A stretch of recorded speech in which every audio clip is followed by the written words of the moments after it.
Yo, another day, another dollar. JD's and Lettleman. Let's get into it. Today we're watching unavoidable male canon events.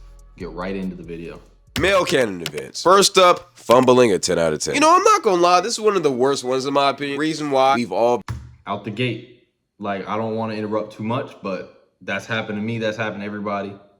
Yeah, man, just very been through this. There's always been that one girl that you thought you had in the bag. I mean, she was fine, beautiful, gorgeous. I mean, in your mind, she goes band for band with SZA, Lotto, and Ruby Rose. Like, you feel me? If for some wild reason you think you actually have a chance with that girl, and you try to get her, and you're doing good, and then randomly one day she just goes. And for the rest of that week, you're just contemplating, scrolling through your text, looking at what you could possibly have done wrong, thinking maybe she forgot about the text, maybe you said a weird joke, or just something random, just whatever your brain can imagine for her to actually ghost you, because of course it's not just you.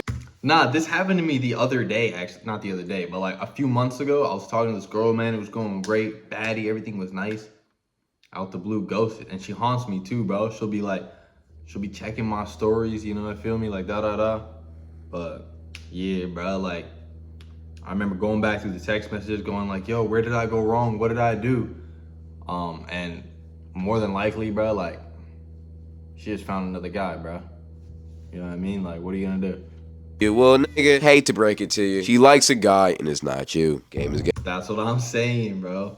And the worst part about it is that oftentimes the next week she ends up hard launching with her new man. And when you see him, it's somebody you don't even think is better than you. Well, brother, hate to break it to you, but he is. And then when they eventually break up, you're gonna be right back on her feet begging for her to take you back. But before, never do that, bro. Like, if a girl passed on you for another guy who she thinks is better than you, which, you know what I mean, at the end of the day, like, maybe he really is, don't ever come crawling back like, yo, please, like, you know, see, he wasn't good enough, but I could be. Like, don't be that guy, bro. That's not a good look, bro. Just keep it pushing. You know what I mean? Like, never stoop, never go that low. Just like, let it go.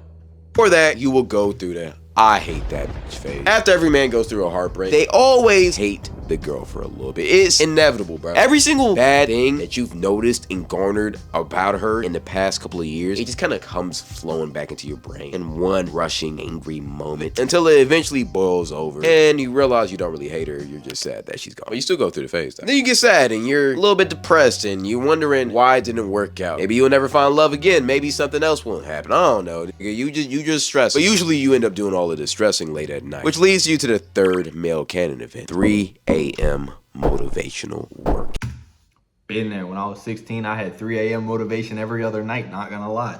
I'd be up at like, you know what I mean, once you get past like 10, 11, 12, 1, when that horniness pass, you feel me? Then that 3 a.m. motivation roll around, you're like, nah, I'm gonna change my whole situation. I'm gonna be better than all these, just go to sleep, bro. Yeah. I can speak for all of us. We've all been through. Whether it was a breakup or a heartbreak, or maybe you just realized you're a bum. You went through that phase where you thought at 3 a.m. in the morning, you was gonna change the world. You started doing push-ups, started watching David Goggins videos. And you're up all night feeling motivated and thinking that you're finna rule the world. You're finna be the most swole, chiseled, drizzled, gizzled, diggled, fadiddled. You know what's gonna get you to like rule the world, you feel me? Like, get on top of your whole life. Sleep, brother. Go to sleep. That's the best advice I can give you for that 3 a.m. motivation. Go to sleep. Nothing good happens after 2 a.m. That's what they say. Top tier man that you can be. And then you wake up after you pass out on the floor from doing all of them push-ups. Look at your surroundings, realize your room is still dirty, and then eventually come to the realization that you'll never be that guy. But you know something else that can send you into this motivational arc? Canon event number 4, going bald. I promise you, every single person watching this video has gone through this phase, and most of the time it's because of your dad. Brother, I am gonna tell you right now, for the first 5 years of my life, yo, I'm sorry for pausing the video so much, but I can relate to this too. When I was a young kid, like 8 or 9, I had locks. And they were long. They were like down to my butt. Hella long. And I got lice. And my dad was like, yo, you gotta go bald. And I was like, wait, leave a little bit of hair. You know what I mean? This, that, and the third. He's like, nah, bald. I'm not gonna lie, bro. I was crying. When the barber was cutting my stuff, bro, I was crying, bro. I'm not gonna lie. It made me like, it took away so much that I had going for me, you feel me? Like, I was the little kid with the locks, and then I was just a regular little bald nigga, bro. Like it was sad, bro. That was sad. Yeah, but relatable canon event, I guess. My life, I had to be completely butt naked Michael Jordan bald, because when my dad was 28, he stopped growing hair, and ever since that day he decided that he didn't want me to grow hair either. And it was the most aggravating thing of my life, and I'm sure every single one of y'all went through that same thing. And the worst part about it is that after he allowed me to have hair, he only allowed my hair to get to a certain length, which is known as the bald phase, which most of us have gone through, especially black children. And the worst part about this is that back then, when I was growing up, the mohawk was very popular. It was during the LaMelo, Odell mohawk phase, and everybody and their mother wanted a mohawk. And I wanted that so bad, but no, I couldn't get it because my dad said, and I quote, "If you get a mohawk, you have to walk around naked everywhere because the mohawk tribe did." Yeah, I don't know why that nigga said that. That was some fucked up shit. But basically, he was just trying to get me to be bald like him. So, hey, yeah, I guess it kind of worked. For a little bit. Now we got these. But something else that dads often made us do was help them around the house. And one thing that I know for sure that we all went through was our dads getting mad at us when we didn't hand them their tools fast enough. My brother in Christ, I have almost been shot, almost lost my life. Heck, I thought I had AIDS at one point. But I have never been more scared in my life than when I used to help my dad do. Yeah, I'm not gonna lie, that stress, there's nothing more stressful than helping your father with a task, knowing no matter what you do, you're gonna mess it up. You feel me? Like, either you can't hold the flashlight right, or it's the wrong tool, you know what I mean? He asked you for something, and then you go to grab the thing that he asked you for, you don't know what the thing is, now you're too scared to ask him, like, I actually don't know. Nothing could be more stressful. Even now in my adult life, with the stresses of real life, that was one of the most stressful things I've ever gone through. Work around the crib, because for some reason dads just have a big fascination with doing mechanical work around the house. And while they're actively doing this act of stupidity, most likely messing up the whole house, they decide to exert their frustrations on their kid that they told them to help. And my brother in Christ, I know every single person watching this video can relate. If you didn't hand your dad that tool as soon as he asked you to, or if you moved a tiny little bit when he asked you to shine the flashlight somewhere, the amount of anger and rage that man will exert onto your body would be scarier than meeting a polar bear in the Arctic who hasn't eaten for weeks. And honestly, I've experienced a lot of trauma from doing stuff like this. Like, the amount of trauma I've gone through from just holding tools is probably equivalent to the slaves back in olden times. But after this, as a kid, you know, you can get pretty traumatized, scared, but also angry from what your father did. So angry that you even think about potentially fighting him. It would also be the worst mistake you ever made in your life, because he will beat your ass. Every single man in his life has thought about fighting his dad. I say fighting for a reason, because you will never beat him. I don't know what it is. I thought I could fight my dad one time. You know, I stood up to him. I was like, "This is, yo." I don't even remember what the conflict was about, but you know, you can never actually bring yourself to hit your father. So like, you know, you posture out. I'm grown now. This, that, and get your ass beat, bro. And then you just gotta take it. Because when you hit your father, no, don't ever do that. Yeah, none of us have it in us to actually fight our father. We just, yeah, bro. It didn't go good. I got my ass beat, bro. I'm not gonna lie. Is about fathers, but like, they will never lose to their son, period. Especially if it's fist. Like, you could be 6'5", 280. Matter of fact, you made John Jones call you his pappy, but as soon as you run into your 5'9" father, he will beat the living breaks out of you. And even though we all wanted to fight our father, we none of us have actually did it, because we knew the reality of that. I actually almost did it one time, and there's a reason why I said almost, because I realized very soon that I would get my ass absolutely blasted. And I love my life way too much to ever do that to myself. Once you realize that you can't possibly beat your father, you go from fight to flight. Which leads me to thing number 6. Running away. Every man has thought about running away from home. Brother, I cannot explain to you how I did that too, bro. I'm not gonna lie. Like, and I didn't just think about it. Like, I ran away for like a night type thing, and I went and slept. This is when I was living in Senegal. I went and slept at the mosque. I thought I could crawl home, you know what I mean? At like, it was like 5 in the morning by the time I got back. The sun was coming out. I walked up the stairs, you know what I mean? Thought I could sneak into the crib. He was waiting for me at the front deck, like at the front door. And I mean, as you probably guessed, yeah, I got beat. Understandable, you know what I mean? Like, I can't even, yeah. Many times I thought about running away as a kid. The crazy part about it is I live in a 2-parent household, suburban home, live in Nashville, Tennessee, a predominantly white city. I live in the suburbs of the suburbs. You will see white people walking their dogs and kids playing in the street. I live a good life. I had a good childhood. I even went to private school. But for some reason, whenever my mom pissed me off or my dad did something I didn't want to like, I always thought about getting a big ass stick, a little red piece of cloth, tying it together, and putting all of the important stuff in my life like the PS4 in the sack and walking right out. I feel like this is a canon event, not just for guys. I feel like it's everybody. We as men are the ones who are actually the closest to doing it. Because I'm not gonna lie, one time I literally started packing my bags because my mom pissed me off so much. And I was almost done doing it. I was so close to committing. And then I realized how badly my mom would beat my ass if I actually ran away. So I just stayed. That's what usually happens because it's never worth the beating because they will find you. But usually that type of stuff would happen when you get grounded. And something else you would do when you're grounded is thing number 7, reading a Diary of Wimpy Kid book. I don't know why we all did this, but we all read that book in our floor whenever. Yeah, I read all those as a little kid. I feel like that's everybody.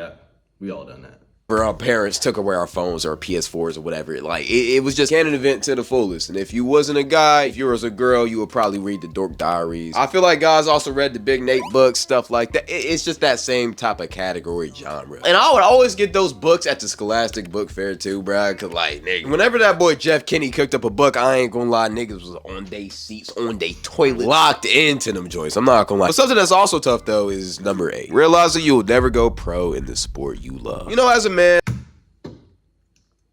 Yeah, man, that might be the saddest one on this list. You know, I started playing basketball mad late, and my hoop dreams died almost as soon as they began. You know, I played soccer for hella years. Always knew I wasn't gonna go pro.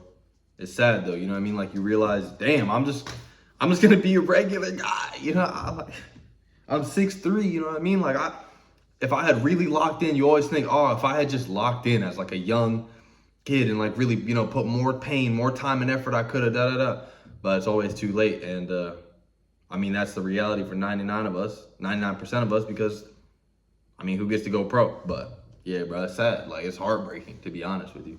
And I feel like this is actually the most heartbreaking thing you can go through. Because yeah, fumbling a 10 out of 10 is bad, but there will always be more fish in the sea. With your sport though, you only really get one chance at this. And once you finally had that moment of realization that you will never go pro in your sport, whether it's basketball, football, it's truly one of the most heartbreaking things you can ever go through. I remember I was a big basketball player back in middle school, and when I got to high school, I thought it was gonna be the same thing. And then one random day, Darius Garland pulled up to my local gym, and I realized very quickly that NBA was never gonna be a reality. But I was delusional, so I thought, you know what, maybe if I really ball out my freshman year, I can get some looks. You know, I could really go crazy in a good route leading up to my senior year. Well, I was a JV bench player. And I was good too. I was averaging like 20 points a game, but the coaches just didn't mess with me. But then I thought, you know what, maybe the coaches are just, you feel me, purely hating on me, which they were. But then I thought, you know what, maybe I need to transfer somewhere to get more PT. Maybe that's what I really needed. And then I realized that I was never finna grow past the height of 5'9". Yeah, I haven't grown since freshman year. So yeah, I'm basically trying to say I'm fried. But every man has to go through that phase to realize you're just a regular guy. Just because every motivational speaker tells you that you can do whatever you want in this life doesn't mean you actually can do it. I'm just keeping it real, because I'm sorry, buddy, if you're 5'4" and you're trying to be an NBA basketball player in this economy, in this league, I'm gonna be honest, brother, we have Wimbies playing point guard, bro. You're not Muggsy Bogues, bro. But another tough realization that we've all been through. Realizing that you're in the friend zone. And I don't care who you think you is. We've all been in this category. As a guy, Hot take, the friend zone is not real. Yes, we've all been in the friend zone, but it's only real if you believe. If you believe it's real. We'll get into that another day. We've all thought once, if we were a good enough friend to a girl, that she would eventually crack and decide to settle down with us. But another canon event that we've all been through is realizing that that's not how life works. As a matter of fact, she actually knows that you like her, yet she doesn't care, and she'll still use you for free car rides, free money, free food, and free attention. And this is one of the toughest realities we had to learn as a man, but every man has to go through it. I remember I was 13 and there was this girl I liked, and she broke her foot. So I offered literally carry her around the school because we were just good friends. She ended up going out absolutely ridiculously sad. She actually ended up getting pregnant by another guy at 13, but that's a different story. But another pain that we all had to go through is going to the bathroom in a public setting and not knowing the urinal roll. And every single guy watching this video knows exactly what I'm talking about. I remember as a kid, I was at my school, and it was... This never happened to me. Because even as a little kid, I feel like you have the common sense to not take a piss as close to another man as possible. Like, you're always gonna like you just want to piss as far away from other people. Like, it's not, why would you, I don't know, bro. That's weird to me. Not relatable. It was like a student teacher day or whatever, I don't know. And for some reason the parents were on campus. And I walked into the bathroom and there was a grown ass man using the left urinal. And the middle and right one were open. And according to the urinal rule, if there are 3 urinals, you have to use the left, you have to use the right, and there's the center one's the only one available, you wait your turn. Unless they have blockers and binders where you don't gotta see another man's pee. But as a kid I didn't know that, so I ended up using the middle one right beside him. And I remember to this day, the look that this man gave me was a look of absolute disgust. I'm not gonna lie. And as soon as he got done pissing, turned to me, patted me on the back and said, son, heads up, whenever you use the bathroom, you never piss right beside another man. I've never seen that man ever again, but I thank that man for truly changing my life. But this is one of those rules that once you learn it, never forget it, or else niggas will clown you. Something else that we've all been through in the bathroom though, is being around that one kid who decides to just pull down his whole pants just to take a little piss in the urinal. Back in elementary school, you know, brother, this one was horrible. Usually it will be the special ed kids, but at the same time, it's like, brother, please have some common sense. That's such a great statement. And usually they would be farting too, and they would just stink. And but at the same time, we've all done it when we was younger, and then we had a grown man walk into the bathroom and instruct us to never do that again, and then we changed our ways. Something that we haven't changed as guys is number 11 or 12, I don't know at this point. Putting your hands in your pants for warmth on an ice cold freezing day. This one I know we've all done. I'm actually doing it. Yo, just put your hands in your pockets, bruh. Nah. In public, hands in the pants is absolutely insane. That's not okay, bro. That's not okay. Right now, I'm not gonna lie. That's not a canon event, bro. That's for weirdos, bro. Don't do that, bro. Don't do that. No matter if you want to be honest or deny it, we've all done it. Let's just keep it real. It's amazing. It's one of the most We have not all done that.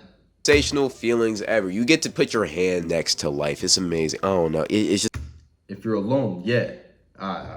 it's vibey. Here's the thing with this, though. You gotta be very careful where you do this act, because doing it while nobody's around is cool, but if you're in a crowded room space and you just got your hands in your pants, like, brother, who raised you? That's where the creep allegations come in, and you don't want that. They don't understand, but at the same time, let be classy. But speaking of balls, the next canon event that we've all been through is chilling around the house playing GTA or Fortnite or something, and then all of a sudden, randomly, you just feel a sharp pain in your balls, and you just start clenching them. You start grabbing them. You start praying to God because you think that you'll never have kids again. You start wondering if you have cancer, or maybe you got an STD, or maybe if you gooned too much. I don't know what you did. And then after it goes away, you immediately get on your knees and pray to God, promising him you would never jerk off again if he heals your pain. And then 3 nights later, you end up jerking off again. But hey, game is game. But after you goon, you get a negative feeling. You feel shame. You promise to God you will never do it again, yet you feel defeated. See, this right here is what we call post-nut clarity, which is the next canon event and probably the most popular one, because Yeah, that clarity, bruh, make you turn your whole life around. I'm not gonna lie. Like, that's the most relatable thing on this whole list. It just, wow, man, the regret, the shame. Oh. the only time that you won't feel this is after the first one you do. Back when you were most likely younger, which is sick, honestly. It's sad that so many little kids are gooning, but it's whatever, I guess. And after that first goon, you felt alive. You felt like you just discovered the greatest thing on earth. Then after that second one, you really quickly realized that you just formed and started an addiction that you will be very lucky to get out of. There's downhill, and you just keep. Yo, for all y'all, bro, that are doing this, stop it, bro. Like, jerking your shit, that's not conducive to a productive life. Don't do that. The benefits are minimal, bro. Just lock in. You feel me? Don't do that, bro. Retain your energy, okay? Because you'll feel drained, and it's gonna lower your overall self-esteem, your confidence. Yeah, bro. Don't do this. Don't do that. Keep on getting more downhill until you eventually stop and become a better human being, which a lot of y'all haven't done. Let's just keep it real. At the same time, though, you will never escape post-nut clarity, even though I had one homie who did it like 10 times a day. If you are doing that 10 times a day and you don't feel bad, I don't trust you, bro. That's like weird behavior. That's like the no shame, just shamelessly releasing, just releasing. Yeah, nah. Can't get behind that at all. Absolutely not. day, and apparently he just stopped having it, but he also looked very depressed, so I think he just had it permanently. Y'all already know what I'm finna say though. Game is game, jizzle is jizzle, and don't fiddle your pickle. Let's get to it. But it's a part of being a man, and game is game, and that's just how life is. When you retain that though, you will get superpowers. Powers that would never be feasible to that average gooning man. And you do that as soon as you get into the next canon event, aka semen retention. Every single man has gone through this. I don't care what y'all say. We've all gone through semen retention. We thought that by holding our seed, we would turn into spiritual soul or something. In all reality, you kind of do. I'm not gonna lie. You kind of. Nah, it's good for you. Like, it's understandable for those that don't, but it's good for you. Like, get on that, bro. It's beneficial.